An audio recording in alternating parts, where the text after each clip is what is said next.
చేయకుండా కత్తులతోని గొడ్డలతోని కర్రలతోని కార్లో పెట్టుకొని నామినేషన్ చేయకుండా అడ్డుపడుతున్న గుండాలు వీళ్ళు ఒకరోజు ఏం చేశారంటే మామిడిగిరి ఆయన సర్పంచ్ భర్త నాకు ఫోన్ చేసి నీ నామినేషన్ ఏదలుచుకున్నా అంటే నువ్వు నాకు సపోర్ట్ చేస్తావంటే ఖచ్చితంగా సపోర్ట్ చేస్తామావా, నువ్వు రా, నువ్వు వచ్చి భయపడకూడదు, మేము ఉన్నాం, అందరూ ఉన్నాం, పార్టీ ఉంది, అన్నీ ఉన్నాయి, మీకు మద్దతు ఇస్తాం, ఖచ్చితంగా నువ్వు రా, వచ్చి నామినేషన్ వేయని చెప్పినాం. చెప్పిన తర్వాత సరే అల్లుడు నేను వస్తా నేను రేపు వస్తున్నా, నామినేషన్ వేస్తా, నువ్వు నీ వార్డు మెంబర్లు ఉన్నారు కదా అందరు కలిసి నామినేషన్ వేద్దాం అని చెప్పి అన్నాడు. అన్న తర్వాత అయిపోయింది. నైట్ తెల్లారిన తర్వాత నేను ఫోన్ చేసిన 9 గంటలకు ఫోన్ చేసిన, ఫోన్ స్విచ్ ఆఫ్ వస్తుంది. ఫోన్ స్విచ్ ఆఫ్ వస్తున్న సమయంలో నాకు తెలిసిన రిపోర్ట్ ప్రకారం కిడ్నాప్ అని తెలిసింది. కిడ్నాప్ అని తెలిసిన విషయం తెలుసుకొని నాగమ్మకి దగ్గరికి పోయి మేము ఒక 10 మంది కలిసిపోయినాం. అది నల్గొండ పోయినాం, కంచెల భూపాలరెడ్డి ఇంటికి పోయినాం. అన్న ఇట్లా సంగతి అన్న ఇట్లా కిడ్నాప్ అయినా అని చెప్పినాం. చెప్తే తక్షణమే డిఎస్పీ శివరామరెడ్డి గారికి కంచెల భూపాలరెడ్డి గారు ఫోన్ చేసి ఆయన ఏమంటాడు, నీ దగ్గరనే ఉన్నాడంట, నువ్వే కిడ్నాప్ చేసినావంట కదా, నువ్వే కిడ్నాప్ చేసి నాకెందుకు ఫోన్ చేస్తున్నావు, నువ్వు వీళ్ళని నామినేషన్ వేయమని నువ్వే చెప్పినావంట కదా, వాళ్ళని ఊకకుండా ఒత్తిడి పెడుతున్నావు కదా నామినేషన్ వేయమని, నువ్వు నాకెందుకు ఫోన్ చేసినావని శివరామరెడ్డి గారు అట్లా డిపార్ట్మెంట్ ఆయన అట్లా వాళ్ళకు మద్దతుగా ఉంటే భూపాలరెడ్డి అన్నాడు.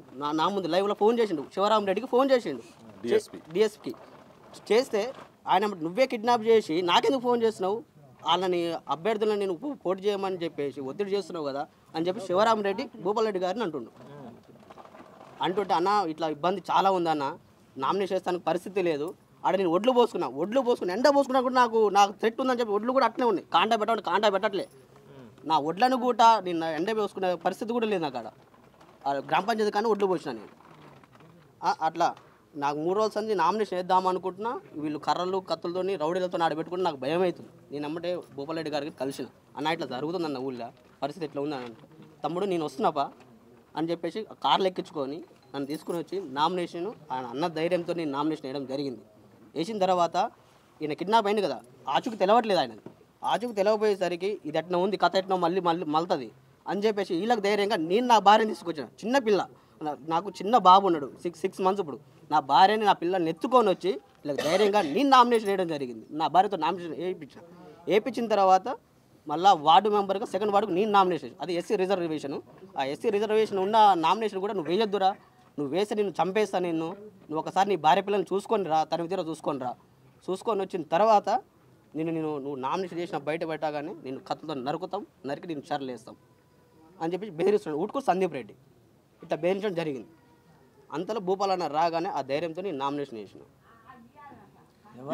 ఈ విషయంలో ఒక చిన్న ఏంటంటే మాదిగ బిడ్డ కాబట్టికే ఇలా ఒక గొల్ల బిడ్డకు మాదిగ బిడ్డ రక్షణకు వచ్చి నిలబడ్డాడు కదా, మాదిగ సంఘాలు మొత్తం ఈవెన్ నేను ఎంఆర్పిఎస్ వాళ్ళకు కృష్ణన్నకు కూడా నేను విజ్ఞప్తి చేస్తున్నా, కృష్ణన్న నువ్వు కూడా ఈ ఊరికి విజిట్ కావాలి, నీ టీంని ఇక్కడ పెట్టాలి, వీళ్ళకి రక్షణగా ఉండాలి, ఈ ఇష్యూను మీరు కూడా మాట్లాడాలి, మీ సంఘంకి కూడా మాట్లాడాలి. ఎవరెవరైతే ఈ పేద ప్రజలకు పేద కులాలకు సంబంధించినటువంటి వాళ్ళు ఉన్నారో వాళ్ళందరూ ఇష్యూని టేకప్ చేయాల్సిన అవసరం ఉందని చెప్పాలి. మాదిగలని చూడక నువ్వు నా మీద పోటీ చేసేంత మొగను అయిన వారా నువ్వు, అరే కేసు పెట్టలేను, నీకు కేసు పెడతాంటే నన్ను చంపేస్తాను, నాకు పొద్దుగాల నేను కృష్ణతో కూడా వాళ్ళ సంఘంతో మాట్లాడతాం. నామినేషన్ తర్వాత ఎస్ఐ దగ్గర పోయి కేసు పెట్టడం జరిగింది, పెట్టిన మాదిగలని చూడక నువ్వు నా మీద పోటీ చేసేంత మొగనమైన వారా నువ్వు, ఎక్కడెక్కడో గుద్దనూరు మూసుకొని పండుకుంటున్నారు, నువ్వెందుకు నీకు ఇంత, నువ్వు సోషల్ మీడియాలో ఇంత యాక్టివ్గా ఉంటున్నావు, టీఆర్ఎస్ పార్టీకి తొత్తువ, నువ్వెందుకు రామంటే రావట్లేవు నా దాంట్లో, నేను చంపేస్తా, కాంగ్రెస్ రాకపోతే నేను చంపేస్తా అని చెప్పి బెదిరించడం. నేను చేసే పొలాలు కూడా రానేయకుండా చేసిండు, కౌలుకు చేస్తాను, నేను 40 ఎకరాలు కౌలుకు చేస్తాను, లాస్ట్కు రేపు నారు పోసే టయానికి ఈరోజు పొలం నీకు ఇయ్యట్లేనని చెప్పించిండు. అప్పుడు నేను సంవత్సరం వరకు ఖాళీగా ఉన్నా, నాకు ఒక 5-6 లక్షలు నష్టం, దానికి ఎవరు బాధ్యత, నేను అప్పులు తెచ్చి పెట్టుకున్నాను నేను.